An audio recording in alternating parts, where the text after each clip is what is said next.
네, 여러분 또 왔네요. 이 그림을 맞춰야 되겠어서 그래서 하드웨어, 소프트웨어, 데이터베이스를 이야기했죠.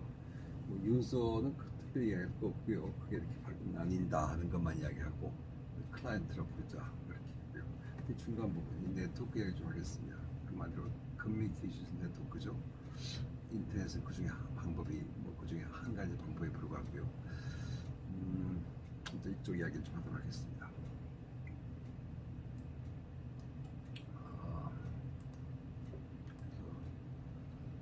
정리해 준 슬라이드가 있었는데 이걸 좀 이야기를 해봅시다. 통신 이야기 해봅시다. 우리 지난번에 통신의 과거 또 현재 얘기를 잠깐 하면서 대략적으로 통신이 뭐란 건 이해를 하고 있지만 통신은 한마디로 이 송신자가 있고 수신자가 있어요. 정보가 이렇게 가게 되어 있습니다. 영어로는 우리가 이걸 굳이 써온다면 영어로 이 송신자를 영어로 source라고 부르고요. S-O-U-R-C, source라고 부르고요.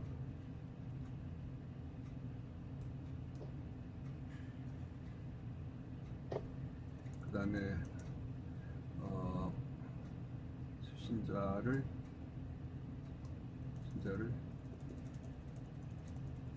destination이라고 합니다. destination 그러거든요. 소urce가 있고 데스티네이션이 있습니다. 정보가 그래서 우리가 전화를 거는 송신자가 있고 예를 들어서 전화를 받는 수신자가 있는 거죠. 자, 어떻게 이 송신자로부터 정보가 수신자로 건네와서 우리가 이해하는가?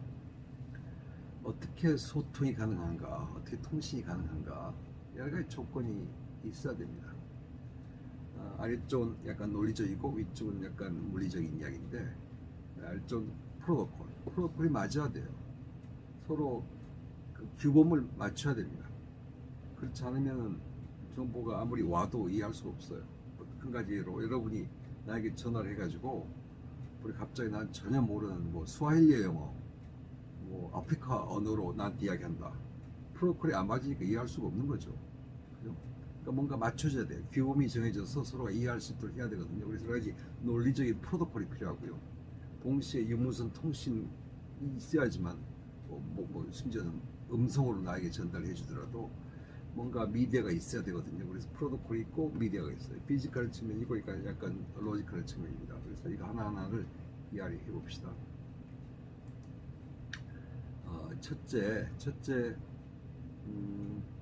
이 부호화가 있습니다. 지금 송신자, 수신자 다 지금 일단 아날로그 머신이라고 가정했을 때, 디지털 머신이라고 가정했을 때, 디지털 머신의 특징이 뭡니까?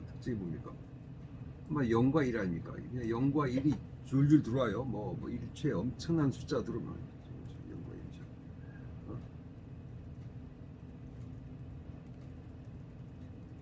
이렇게 들어온단 말이죠.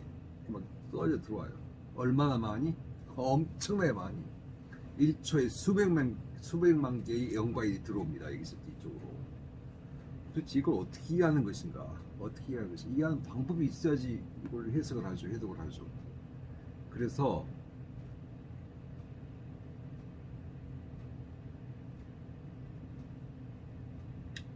그래서 첫 번째 이 부호화는 이걸 예를 들어서 이렇게 바라보자. 이 0과 1이 막 쏟아져 들어오는데 이게 하나가 비트라고 그러지 않습니까? 비트라고 그러잖아요. 이 여러 개의 비트를 들어오는 여러 가지 0과 1들을 8개씩 쉽게 말해서 8개씩 나누자는 겁니다. 8개씩 나누자. 하나, 둘, 셋, 넷, 다섯, 여섯 이렇게 나누자는 거예요. 이렇게 나눠보고 이게 8개니까 8개 나누고 이렇게 나눠서 보자는 거예요. 이렇게 나눠서 끊어서 보자는 거죠. 그래서 이거 먼저 해석하고 그 다음에 이거 해석하고 이런 식으로 끊어서 보자 이거죠. 그래서 0, 0, 0, 0, 0, 0, 0, 1 그러면 숫자 1이고 그래서 만약 이거 같으면 이것은 A로 보자. 그다음에 다른 0과 1이 집합이다 하면 그것은 기억으로 보자. 이런 식으로 부호화를 만들자는 겁니다. 그래야지만 들어오는 거 하나 이해하지 않습니까? 그래서 0과 우리말로 2와 이것이 그러니까 이응과 이와 이것이 미음이면 세 글자 임을 말하는구나. 예? 우리 한글 임을 말하는구나. 그렇게 해석을 할 수 있도록 하자는 것이 바로 부화의 개념입니다. 부화의 개념이에요. 그래서 이 부화도 표준이 있어야 되잖아요. 모든 컴퓨터가 그걸 똑같이 인식할 수 있는 기본을 갖춰야 되지 않습니까? 그래서 뭐 S키라고요. 예를 들어서 S키라고 그냥 잘 알려진 것인데 S키가 ASCII 그럴 겁니다. S키 코드 같은 게 있어. 아메리칸 스탠다드 코드 포 인터내셔널 뭐라고 있어요. 아무튼 이런 코드가 이걸 어떻게 해서 할 것인가 하는 기본 리청해 놓고 국제 표준으로 다 준수하고 있는 겁니다. 그래서 각종 다양한 코드 체계들이 있어요. SK 그 중에 물론 하나지만요. 그런 것들이 있다. 그런 것들이 있다. 그래서 그것이 부화다. 첫 번째. 그것이 서로 프로토콜이 가장 핵심이다. 두 번째는 시그널이 있습니다. 시그널은 우리가 잘 알듯이 시그널은 애널로그 시그널일 수도 있고 디지털 시그널일 수도 있습니다. 애널로그 시그널이 좋습니까? 디지털 시그널이 좋습니까? 그것도 맞는 질문이 아니죠, 사실. 애널로그와 디지털은 나름대로 특징이 있어요. 그 애널로그는 우리가 흔히 생각할 때 구태연한 것, 옛날 것, 이건 애널로그이고 새로운 것, 신세대, 뭐 이런 건 디지털이다. 뭐 이렇게 이야기를 하는데 꼭 그렇지만 않습니다. 시그널 자체가 어떤 건 애널로그도 있습니다. 그리고 그것이 우리한테 훨씬 편리할 때가 있어요. 예를 들어서 여러분 운전할 때 계기판 있잖아요. 속도 계기판. 속도 계기판이 옛날에 미국 가서 무슨 차라나 물어봤더니 엑셀을 밟으면요 속도 쭉 올라가면서 막 숫자가 뭐 20, 40, 뭐 60, 67, 뭐 80 쫙 올라가 이렇게. 그다음에 살짝 늦춰지면 두룩 숫자 떨어지고요. 헷갈려 죽겠어요. 난 이것이 훨씬 좋거든요. 이렇게 움직이면 훨씬 좋거든요. 이게 속도 높았다가 낮았다 이렇게 하면 바늘 보면서 좋거든요. 난 디지털 시계도 별로 안 좋아합니다. 숫자 깜빡하면서 뭐 4시 10분이다 깜빡하면 별로 안 좋아해요. 동그란 시계 바늘 분침 초침 시침 분침 있어가지고 이렇게 움직이는 거 그거 훨씬 좋거든요. 동그란 거 이렇게 움직이는 거 그건 애널로그거든요. 애널로그는 지속적으로 컨티뉴스하게 지속적으로 그 신호가 들어오는 것이 애널로그 신호거든요. 디지털은 0과 1로 딱딱 끊어지지만 이렇게 끊어지지만 그래서 특징 있고 장단점이 있습니다. 물론 우리가 지금 이용하는 컴퓨터 시스템 자체들이 송신자도 수신자도 상당 부분이 디지털 기계들이니까 우리가 디지털 뭐 시대라고 하고 디지털 기계라고 이야기하고 모든 것 디지털 같지만 그렇지 않아요. 애널로그가 우리 음성 자체는 애널로그가 아니에요. 애널로그예요. 디지털 아닙니다. 그래서 그렇게 이해하면 되고요. 근데 신호를 이야기할 때 애널로그 디지털 이렇게 이야기할 수도 있고 그래서 이제 신호가 애널로그 신호가 가잖아요. 예를 들어서 그러면 주파수라는 개념이 등장합니다. 많이 들어봤던 용어 중에 하나일 텐데 좀 딱딱하더라도 이해해 봅시다. 불필요하니까 잠깐 없어요. 주파수라는 개념이 존재해요. 주파수라는 것은 잠깐 써볼게요. 영어로 frequency인데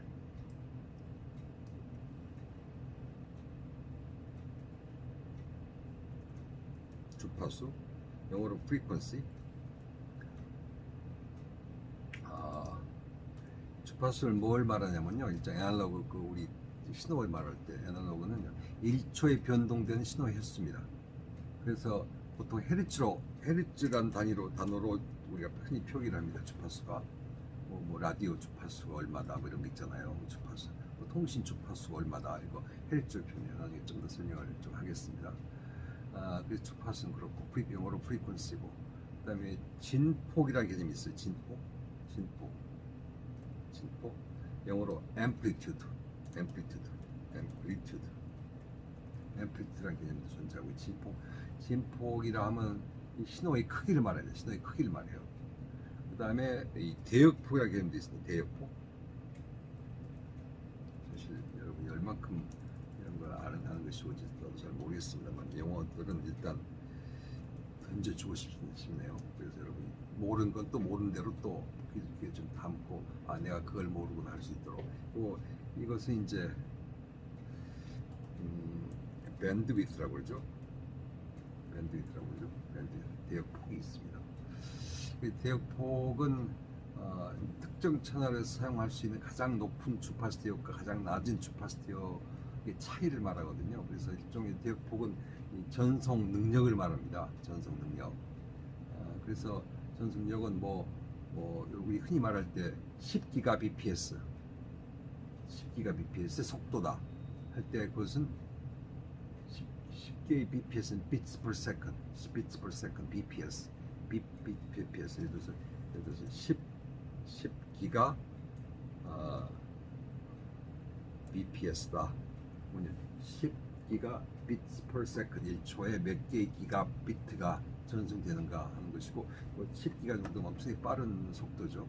빠른 속도, 아주 빠른 속도죠. 책 같은 거 웬만한 우리 흔히 한글로 쓰여진 책들 1초에 뭐 한 수백 권씩 보낼 수 있는 속도가 바로 10기가 bps의 속도일 겁니다. 그 밴드위드 그런 건 이제 그런 전송 속력 같은 것을 말하는 거죠. 그렇게 이해를 하면 되겠습니다. 나중에 이 이야기는 조금 더 이 주파수 이야기는 좀 더 다른 차원에서 이야기할지 모르니까 잠깐 위로 올려놓고요.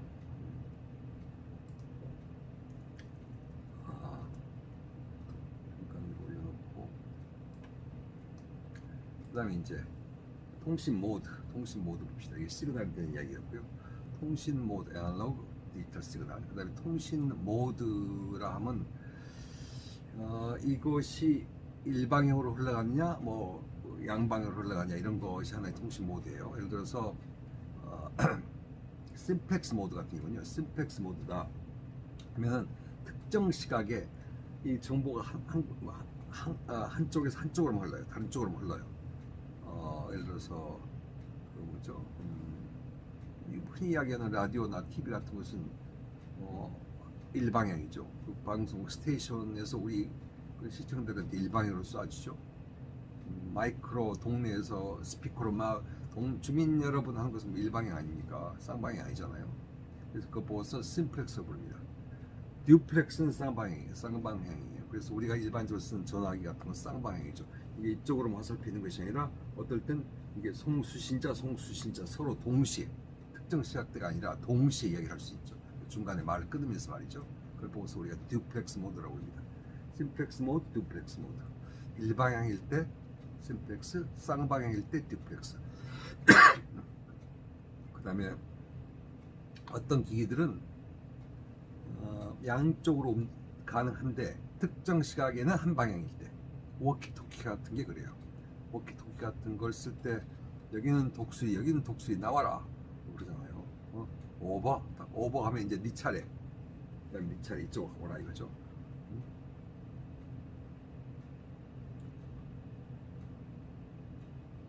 그럼 알았다 뭐 하면서 또 오버 그럼 또 다른 쪽으로 이제 그 다음 또 기회를 주고 특정 시각에는 한 방향으로 흐르는 것을 보고 우리가 half duplex 모드라고 합니다.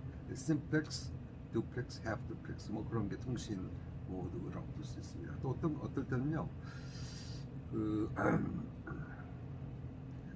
여러분이 안 치면은 또 안 들으니까 칩시다. simplex 듀플렉스가 있고 중간도 있지만 듀플렉스도 있다 이야기하고 그 다음에 또 하나는요 싱크로너스가 있고 에이싱크로너스가 있어요. 싱크로너스는 동기화된 거예요. 우리가 싱크로너스 수영 그러면 여자들이 들어가서 동시에 착착착 발이 뭐 물속에서 올라오지 않습니까? 동시에 어떻게 하는지 모르지만 코 막고 이렇게 막고 하잖아요. 싱크로너스 스위밍 그러듯이 싱크로너스는 동시에 서로 통신 정보를 주고받는 걸 말하고요. 에이싱크로너스는 따로따로예요. 예를 들어서 여기 이렇게 벽이 있다고 쳤을 때 이쪽에 있는 친구가 저쪽에 있는 친구한테 공을 던지자 칩시다. 배구공을 던지자 칩시다. 근데 벽이 높아가지고 안 보여요. 이쪽 친구가 서로 볼 수가 없어요. 그런데 높은 벽이 있어서. 그래서 공을 던지면 됩니다. 그럴 때 한 친구가 자 던진다 받아 하고 탁 던져 공을 이쪽 친구 다 봤잖아요. 준비하고 있다 봤잖아요. 그 다음에 또 던질게 하고 딱 오잖아요. 그거 보고 싱크로너스 모드입니다. 싱크로너스예요. 근데 에이싱크로너스란 말은 비동기예요.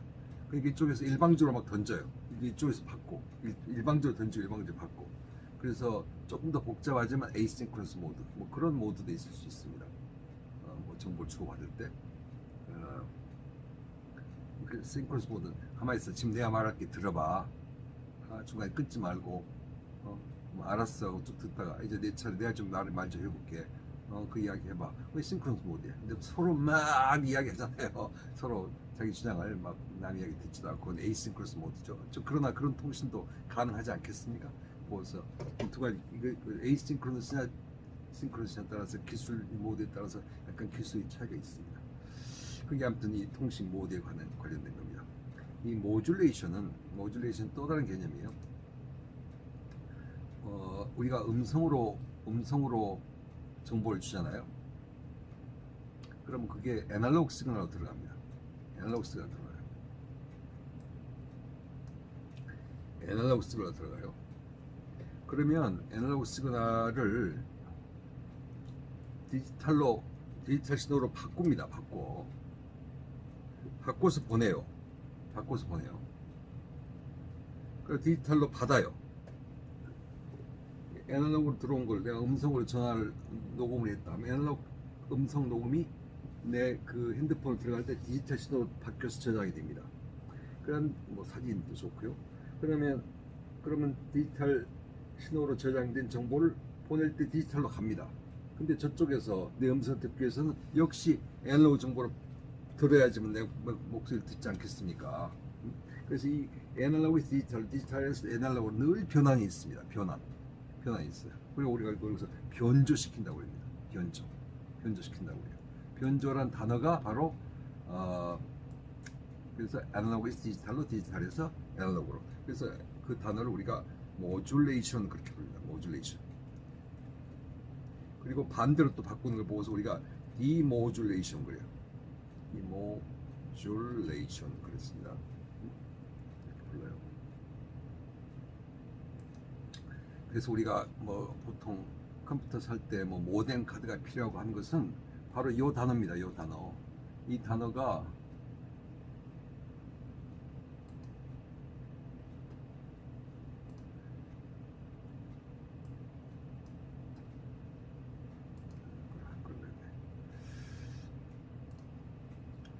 모듈레이션, 디모듈레이션 이렇게 모듈레이션, 디모듈레이션 약자가 바로 우리가 보통 모뎀 그런 겁니다. 모뎀이라고 부르는 거예요.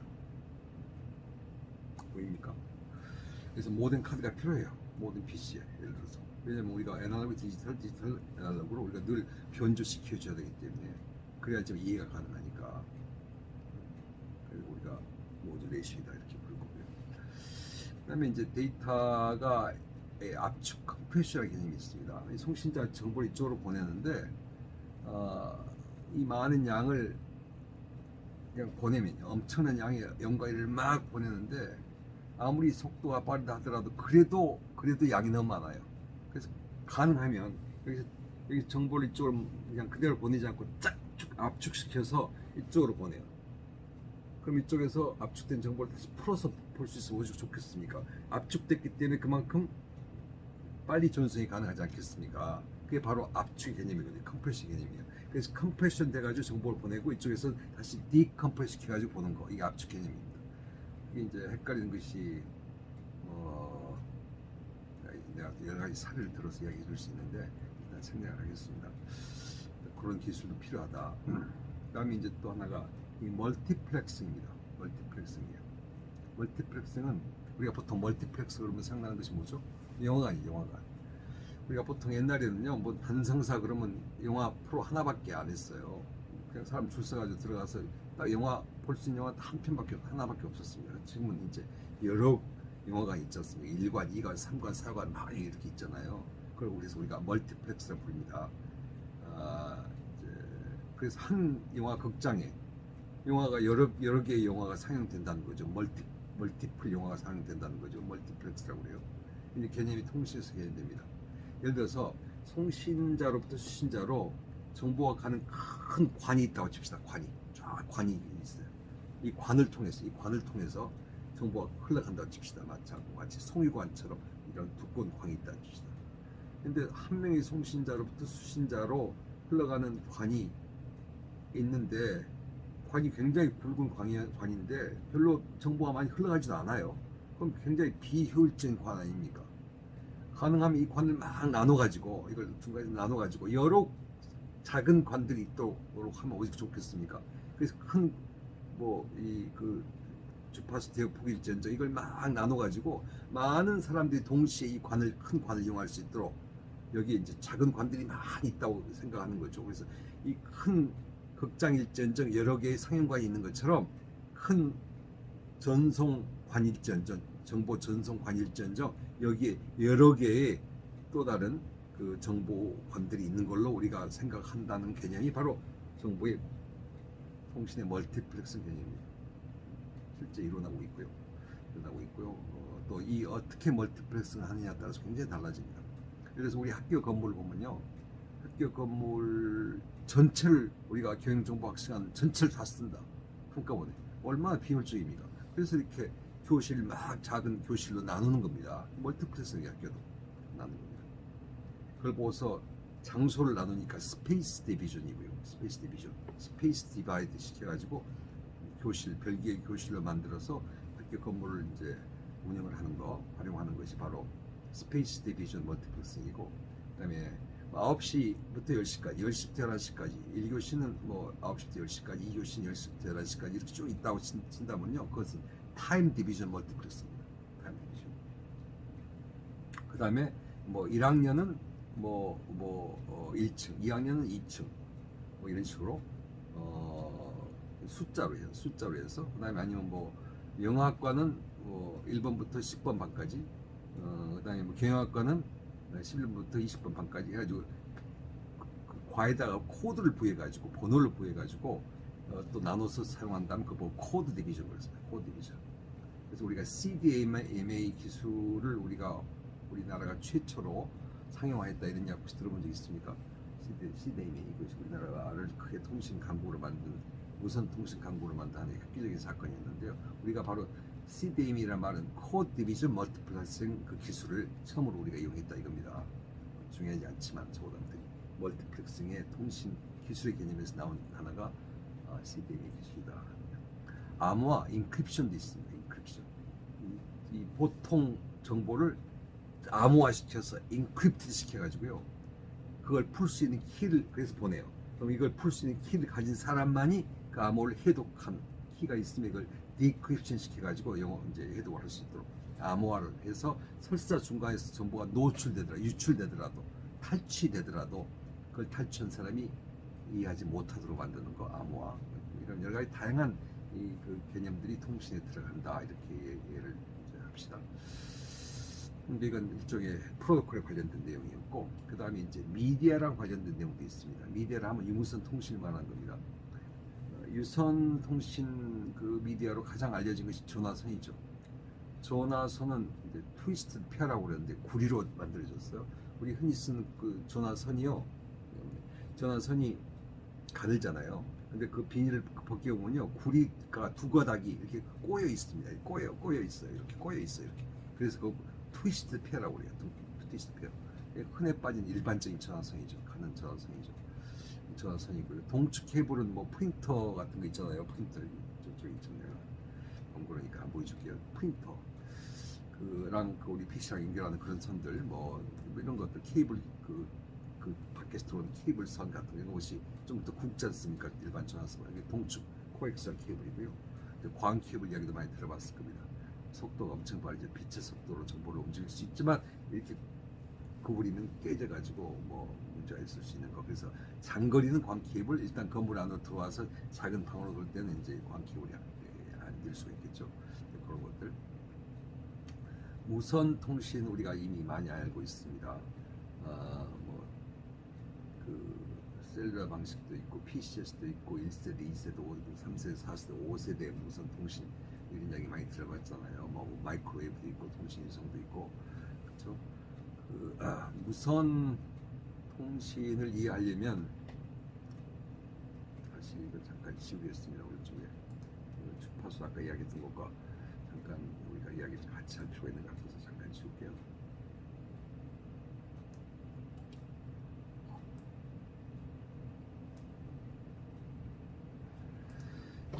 무선 통신을 이야기할 때 중요하게 우리가 이해할 만한 개념이 용어가 당연히 전파라는 겁니다. 전파 아주 중요해요.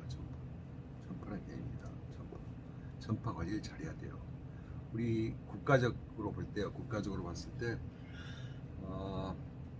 흔히 국가의 자원이 땅 중요하죠. 그리고 국토. 그다음에 우리나라 위로 올라가는 상공 공간. 아주 높이는 아니겠지만 어느 일정 선까지는 우리나라의 공간입니다. 세계적으로 인정받은 우리나라 공간이. 그래서 다른 나라 비행기들이 허락 없이 우리 상공을 스치나면 안 되죠. 아주 뭐 엄청나게 500km 상공 같으면 그건 뭐 지구 전체 대기를 말하는 것이니까 대기권이니까 사실은 우리나라 상공이 아니라고 볼 수 있지만 일정 높이까지의 상공도 우리의 자원입니다. 국토, 땅 못지않게.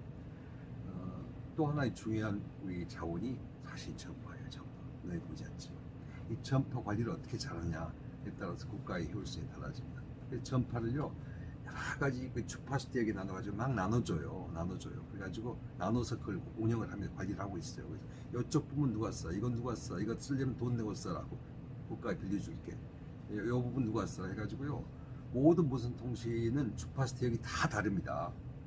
그래서 우리가 당장 이 리모컨 하나만 보더라도요 내가 딱 누르면 이 TV 꺼질 거거든요.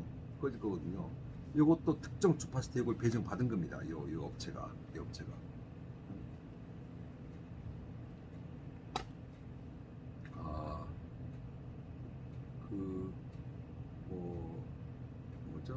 콜택시 정부에서 콜택시 회사에서 특정 주파수 대역을 허락을 받은 겁니다. 옛날에. 그래가지고 자기들 택시 회사만 쓰는 거예요. 그래서 뭐 누가 뭐 택시 필요하다고 콜 들어오면 쉽게 이해할 수 있도록 전부 주파수예요. 물론 우리 핸드폰도 당연히 특정 주파수 대역을 쓰고 있겠죠. 어느 기업체의 서비스를 받고 있냐에 따라서 SK텔레콤 주파수 다르고 LG 다르고 다 달라요. 다 이렇게 받고 있는 겁니다. 엄청난 돈을 쏟아붓습니다. 뭐 특정 뭐 주파수 대역을 5년 동안 사용하기 위해서 SK텔레콤에 대해서 1조 원을 쏟아부어요. 정부에 그만큼 1조이라는 돈을 내고 수천억의 돈을 내고 정부로부터 주파수를 임대 받아가지고 뭐 그것도 영구적으로도 아니고요. 몇 년간 쓰겠다고 해가지고 허락을 받고 주파수 대역을 활용하면서 우리에게 지금 통신 서비스를 제공하고 있거든요. 뭐 다른 기업들도 마찬가지고요. 그만큼 전파는 비싸고 소중합니다. 의료 장비에서 쓰는 주파수 따르고요. 국내에서 쓰는 장비들이 주파수 대역도 다르고요. 그 전파 관리가 그렇게 이루어진다는 거죠. 굉장히 중요하다는 걸 먼저 알게요. 전파는 물론 광속으로 움직입니다. 광속 움직여요. 빛의 속도로 움직이는 것이 전파예요.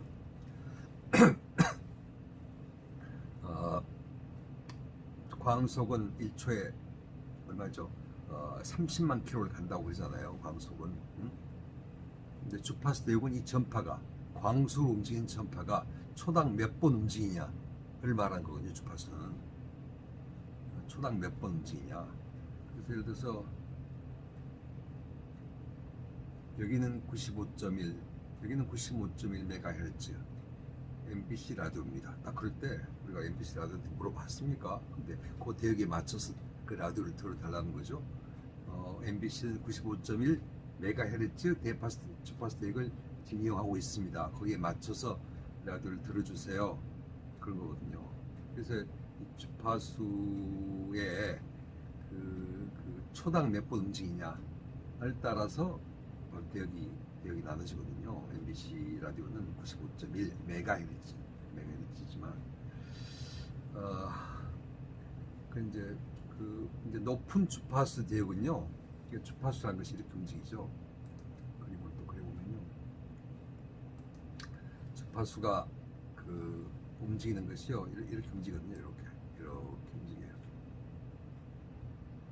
이렇게 움직이는 것이 있고요. 또 이렇게 움직이는 것이 있고 이렇게 움직이는 것이 있고요. 또 이렇게 움직이는 것이 있고 이렇게. 모르겠네요.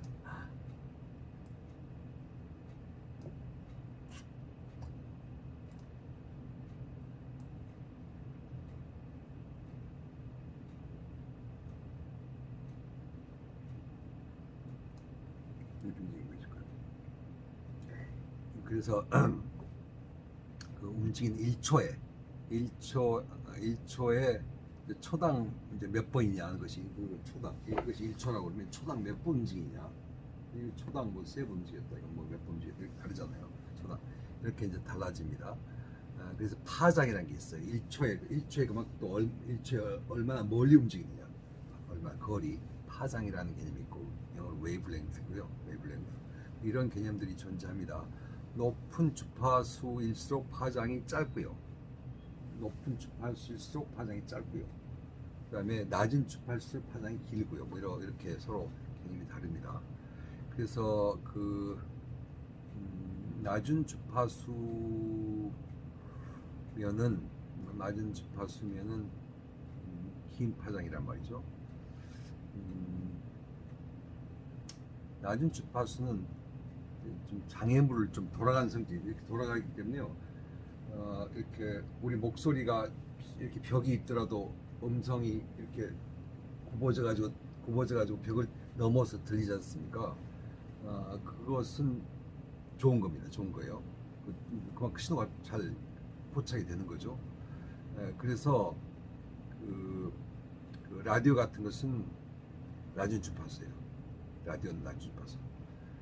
AM 라디오 낮고요. 그다음에 FM 라디오나 텔레비전 좀 더 높고요.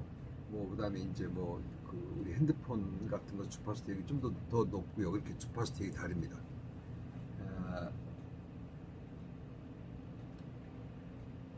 보통 우리가 옛날 SK텔레콤이 더 잘 터진다는 것은 주파수 대역이 상대적으로 PCS 방식이었던 그 당시에 KT와 LG텔레콤보다 주파수 대역이 낮은 걸 썼던 겁니다. 그래서 이쪽은 800MHz대 주파수를 썼고 셀룰러 방식이 SK텔레콤이었거든요. 그 다음에 KT나 LG 쪽에 썼던 건 PCS 주파수 대역이었어요. 그래서 약 1.5 기가헤르츠도 있고 이건 800MHz도 있고 그래서 이 셀룰러 방식이었던 SK텔레콤 주파수 대역이 그만큼 잘 돌아가서 언덕에서 잘 터졌습니다. 근데 약간 직진으로 가던 주파수 대역을 썼던 그 대역폭을 썼던 PCS 사업자였던 KT나 LG는 그만큼 잘 안 터졌거든요. 그래서 중간에 중개수를 많이 설립을 했어야 됐죠. 그런 주파수의 차이가 있다. 그래서 우리가 개념적으로 알면 좋겠고요. 그다음에 마이크로웨이브는 대기를 통해서 이제 고주파수 대역으로서 이제 움직이는 거고 약 50 내지 60km마다 이제 중계수가 필요하고요. 그다음에 통신 위성 30 저 위에 그러니까 몇만 킬로인지 모르겠네요. 한 30, 40km 위에서 통신 위성이 지구를 돌면서 이제 쏴주는 것이 통신 위성이고 그런데 대충 이 통신 유선 무선 그렇게 이해를 하면 되겠습니다. 미디어에 관련돼 가지고 이것들이 미디어다 그렇게 이야기하면 될 것 같고 하나만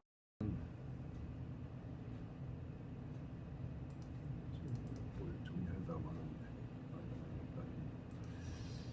이거 하나는 좀 이해하죠. 우리가 이제 1세대, 2세대, 3세대 이런 얘기를 많이 하잖아요. 근데 이제 그것은 과연 무엇인지 우리 학생 중에 한 팀이 5G를 설명한다고 그러니까 설명하겠죠. 하지만 개념적으로 잠깐만 이야기하면 결국은 속도입니다. 속도예요. 처음에는 1세대는 기껏해야 14kbps였고 2세대 때는 약간 50k bps밖에 안 되고 bps 잘못된 얘기 bps 그랬고 3세대부터 사실 이제 이때가 이제 BP 시절이고 막 그랬습니다. 근데 드디어 이제 사진도 보내고 그럴 수 있었단 말이죠. 그때가 이제 3세대였죠. 그래서 CDMA가 나오고 WCDMA다, HSDPA다, 하이스피드다, HS가 그런 이야기 들었을 겁니다. 2000년대부터 했어요. 여러분이 이제 이때부터 사실 실제적으로 사용하기 시작했을 테니까 그랬고 아니면 여러분 저 4세대입니까? 이제 이때부터는 LTE가 등장을 했습니다. LTE가 그래서 2010년대는 주로 LTE 방식으로 스마트폰이 개통이 됐죠.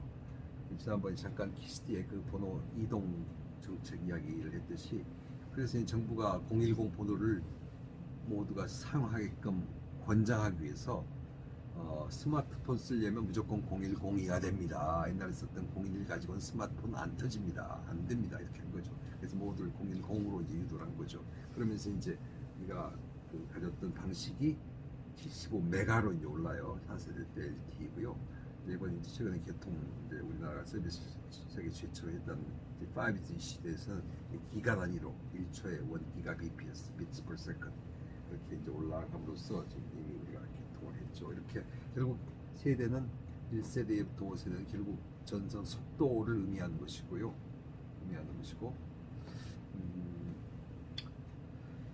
그리고 이 속도가 가져오는 게 이제 앞으로 크죠. 이제 실시간으로 특히 이제 IoT, 사물 인터넷 시대를 맞아서 모두가 인터넷 주소를 가지고서 움직일 수 있음으로 인해서 이제 무인 자동차도 가능하고 뭐 여러 가지 가능하게 된다. 그래서 5세대부터가 실제 이제 움직이는 것이다 이렇게 볼 수가 있을지 모르겠습니다.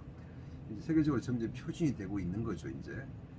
그래서 아까 셀룰라 방식은 이제 800MHz 됐고 이제 PCS 방식이었던 KT나 LG는 2.8GHz였다고 하네요. 이렇게 알고 있고 유럽 방식과 북미 방식도 달라뜨렸습니다. 초창기에는 이제 GSM은 글로벌 시스템 포 모바일 뭔가요? 뭐 그런 것은 조금 다른 방식을 써가지고 아까 말했던 그 전송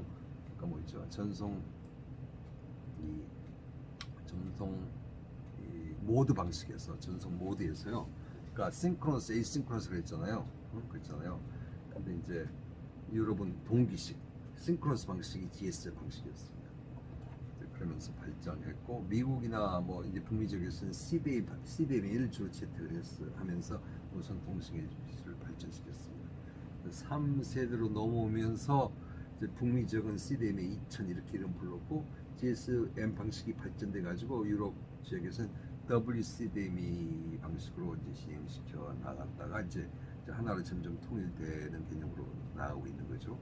그래서 이제 5세대까지 지금 오고 5세대가 4세대 뭐 속도로 한 100배 더 빠르다고 이야기합니다. 이 통신을 이야기하면서 또 우리가 이야기 뭐 해볼 만한 내용 중에 하나가 이제 누군가 우리 학생들 중에서 이야기를 하는 친구도 있지만 그 거리에 따라서 그다음에 이제 와이파이 같은 것이 무엇이냐? 와이파이가 무선 인터넷 아닙니까? 무선 인터넷. 그렇지만 이제 10cm 정도의 거리에 있어서 통신이 가능하지 않은 것이 NFC, Near Field Communication 시나무의 통신하기 시작했습니다. 블루투스 뭐 10m, 20m 이렇게.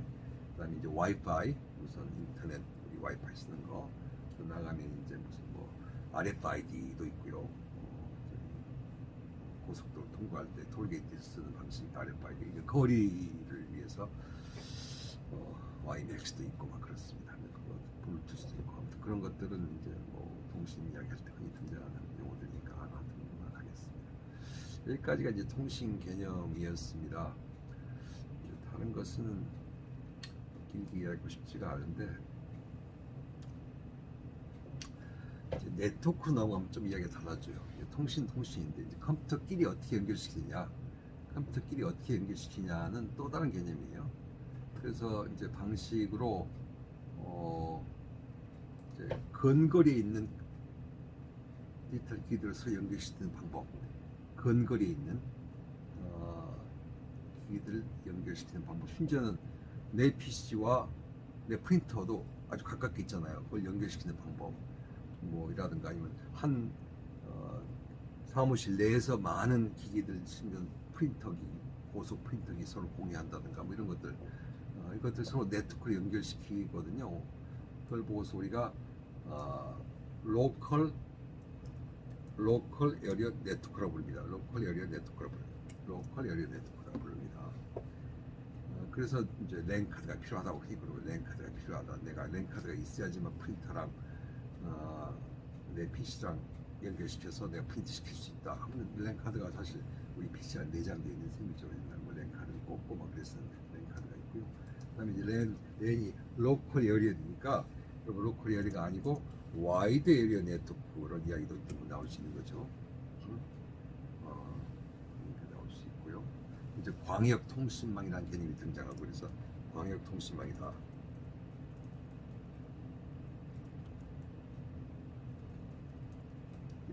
이런 개념도 나오고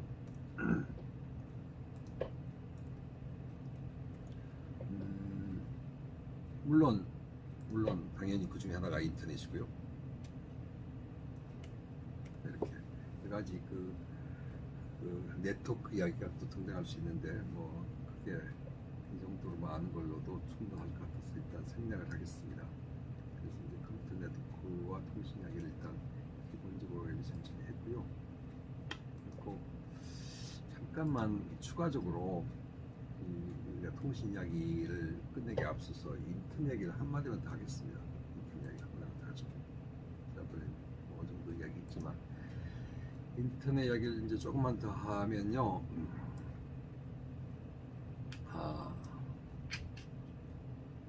인터넷은 주인이 있을까요? 주인이 있을까요? 없어요. 주인 없어요. 인터넷은 모두가 동참해서 참여하는 네트워크입니다. 그걸 구성하는 요소들이 구성 요인들이 뭐냐? 우리 같은 사용자들. 그 다음에 두 번째가 쓰겠습니다. 인터넷을 구성하는 요소. 사용자.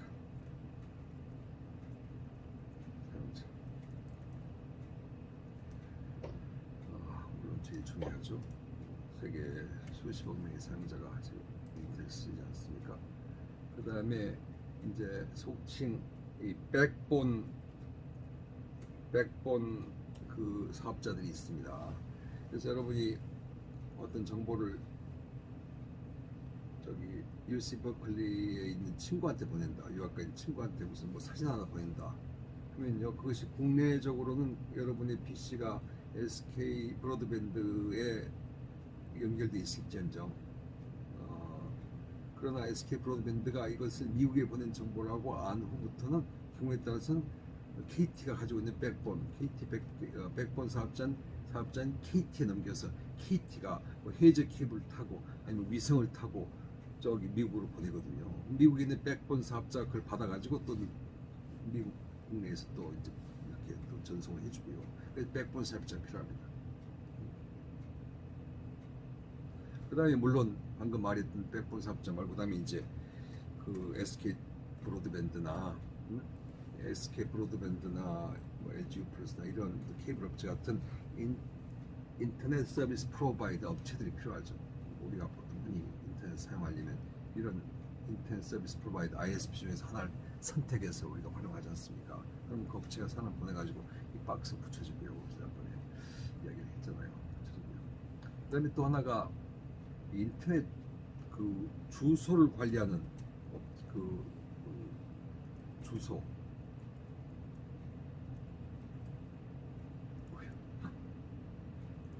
주소를 관리하는 기관이 있습니다. 우리나라에도 인터넷 진흥원인가요? 거기서 주소 관리를 합니다. 이쪽에서 뭐 어떤 걸 관리합니까? 그래서 끝에 KR로 끝나는 거 있잖아요. 이 주소 관리를 해줘요. KR로 끝나는 KR로 끝나는 모든 도메인 주소 이것이 다 관리를 합니다.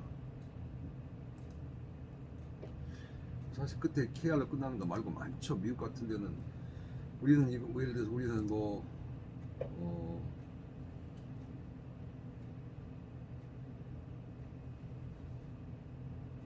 학교는 아카데미라고 ace.kr 그러는데 미국 같은 곳에는 이제 물론 뭐 에주인가요? 에주로 끝나고 그러잖아요. 인터넷 주소 관리 기관이 있어요. 그래서 이렇게 이제 신청을 하면 인터넷 주소 관리 기관에서 이렇게 붙여집니다. 한국에 대해. 그래야지만 그다음에 이제 이건 이제 우리 알파벳으로 편리하게 쓰는 것이지만 사실 인터넷 주소라고 하면요. 인터넷 주소는 그러니까 영어로 이렇게 hufs.ac.kr 그러지만 사실 네이버 같은 경우도 예를 들어서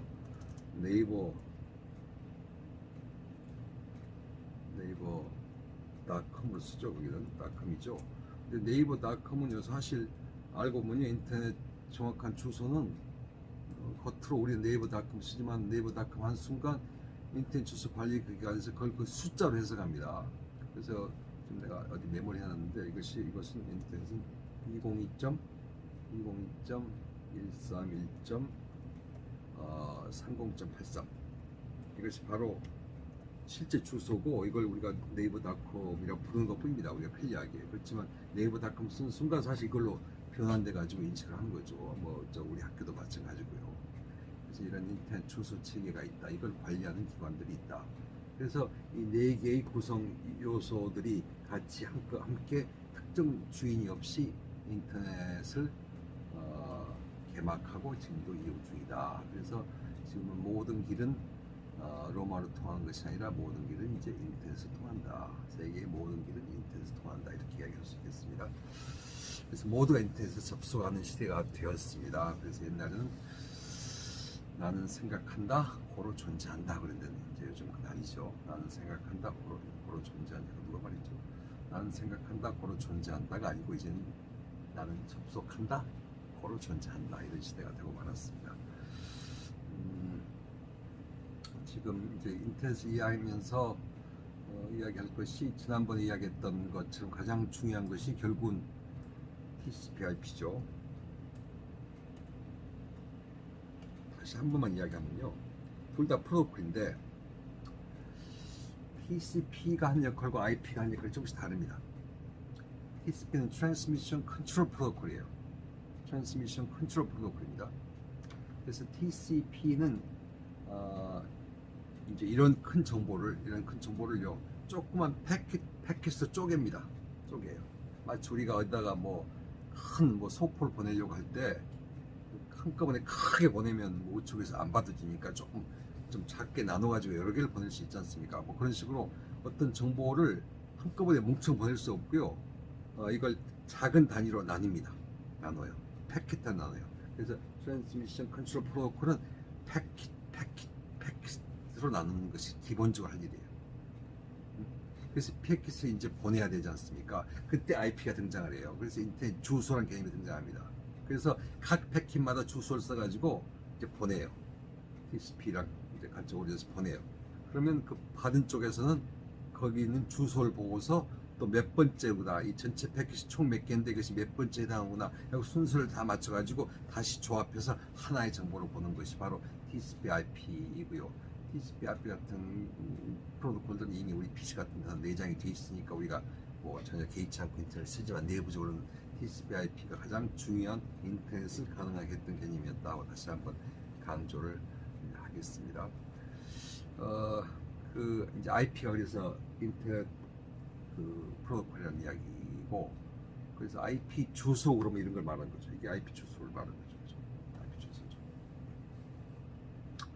이 주소 얘기하니까 하나만 좀 더 이야기하면요.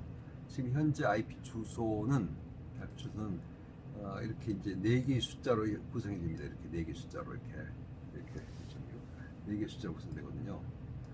이것이 현재 이제 이름하여 주소 체계를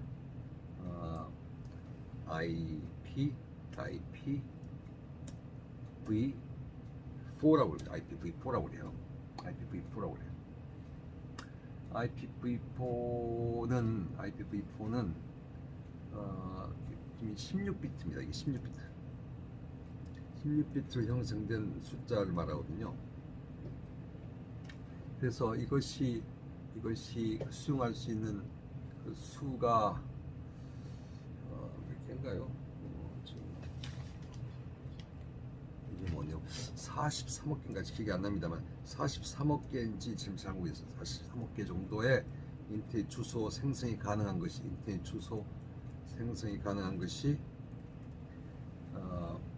지금 이 16비트로 형성된 IPv4의 가능한 주소 수입니다. 43억 개예요. 근데 43억 개면 우리 지구상의 인구가 한 70억밖에 안 되니까 엄청나게 주소가 많은 거죠. 근데 이미 다 소진돼 버렸습니다. 이 정도면 충분할 줄 알았죠. 다 소진돼 버렸어요. 그래서 지금 이제 급히 특히 3월 인터넷 시대를 열기 위해서는 더욱더 필수일 수밖에 없는데, 그래서 모두가 지금 현재는 IP IPv6 쪽으로 이제 모두 움직이고 있습니다. 이건 32비트짜리입니다. 32비트짜리예요. 32비트는 43 곱하기 43 곱하기 43 곱하기 16번 한다는 게 아닙니까? 어마하게 많죠. 사실 이게 무한한 숫자의 인터넷 주소가 생성 가능하다. 그래서 지금 IPv6를 다 모두가 이제 채택하기에 이르렀다는 것은 한 가지 상식으로 가져둘만 합니다. 그리고 이제 추가로 지금 잠깐만 설명을 하려고 하는데 한두 가지만 더 이야기하겠습니다. 그 다음에가 우리가 또 이야기하는 것 중에 이런 용어들 들어보잖아요. 웹이란 단어를 들으면서 웹 1.0 1.0 뭐 2.0 이런 얘기 들어봤잖아요. 지금 현재 웹 1.0은 일반적으로 그냥 정보를 제공하는 쪽에서 제공받는 쪽으로 정보를 날리던 시대가 인터넷 1.0 시대였습니다. 그냥 예를 들어 기업들이 홈페이지밖에 없었던 시대, 그리고 고객들 홈페이지만 볼 수밖에 없었던 시대가 웹 1.0 시대였고요. 2.0은 서로가 상호 소통하는 시대가 됐습니다. 그래서 블로그를 통해서 뭐 카페를 통해서 우리가 많은 정보가 서로 뭐 유튜브도 마찬가지고요. 우리가 그래서 현재는 우리가 모두가 서로 공유하는, 서로 참여하는 시대, 웹 2.0 시대라고 이야기합니다. 그래서 우리 이제 웹 2.0 시대에 살고 있습니다. 혹자는 여기 나가서 웹 3.0 시대가 시작되었다 이렇게 합니다. 이것은 단순한 정보를 서로 공유하는 모두가 동참하면서 인터넷 시대를 개막하는 시대가 아니고 거기서 끝나는 것이 아니고 인공지능이 개미 가입돼 가지고요. 뭐 통역을 해준다든가 뭐 이런 거 있잖아요. 이걸 보고서 웹 인터넷 시대에 이제 AI 시대다 할 때는 이제 웹 3.0 시대다 이렇게 이야기를 하니까 그것도 상식적으로 알고 지나갔으면 좋겠습니다.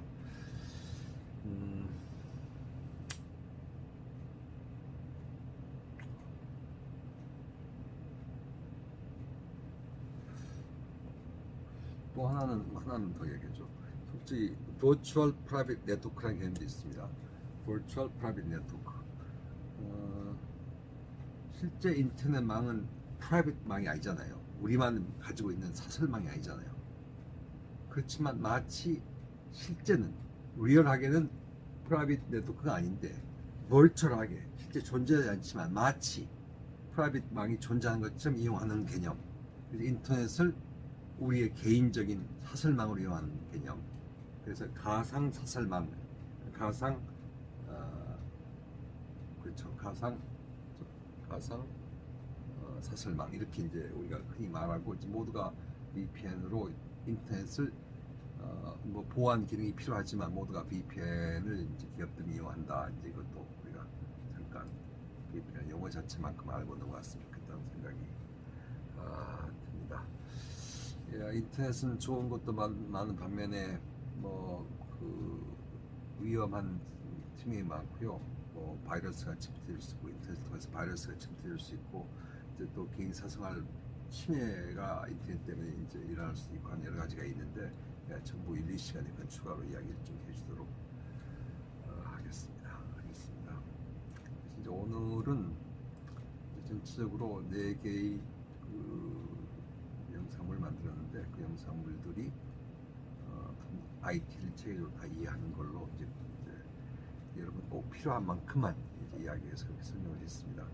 좀 지루하고 좀 시간이 길었지만 일단 이대로 끝내도록 하고 이제 다음 주에는 이제 가치 사슬 그다음에 그 SCM, 비즈니스 더 이야기할 거고요. 정보 보안, 정보 윤리, 심지어 IT 산업 이야기도 할 수 있으면 하고 그것으로서 경영 정보 시스템에 대한 일단 끝내고 이제 새로운 IT 디지털 시대를 맞이해서 우리가 과연 어떻게 미래를 경영해야 할까 하고 이제 좀 전혀 다른 관점에서 강의 준비를 해보도록 그렇게 하겠습니다. 자, 이번 주도 여러분 이거 듣느라고 수고 많았고요. 좀 재미없는 이야기를 내가 오늘 꼭 해야겠다 싶어서 4개 토막으로 해서 만들었습니다. 댓글 잘 붙여주고요. 그걸 이제 서로 못 보게 할까 싶습니다. 뭐 똑같은 거 자꾸 남께 보고 자꾸 의식하니까 여러분의 창의적인 댓글이 안 붙는 것 같아서 좀 서로 못 보게 좀 할까 싶은 생각이 듭니다. 댓글도 각 동영상마다 좀 잘 붙여주면 좋겠다는 생각이 듭니다. 자, 오늘 IT의 구체적인 IT 기술 이야기 듣느라고 좀 지루했을 텐데 고생했습니다. 자, 다음 주엔 좀 새로운 단편 다시 오겠습니다. 자, 시작이 반이라고 그랬는데 우리가 이미 이제 막 마지막을 향해 달려갑니다. 시작 반 했고 벌써 우리 전반부 지내고 이제 마지막 얼마 안 남았어요. 좀 더 긴장하고 같이 긴장하고 아는 만큼 보인다고 그랬으니까 이제 좀만 있으면 뭐 보일 겁니다. 그래서 이번 내 과목을 듣기 전과 후가 앞으로 여러분의 생활과 상식에 미리 내다보는 눈이 달라지도록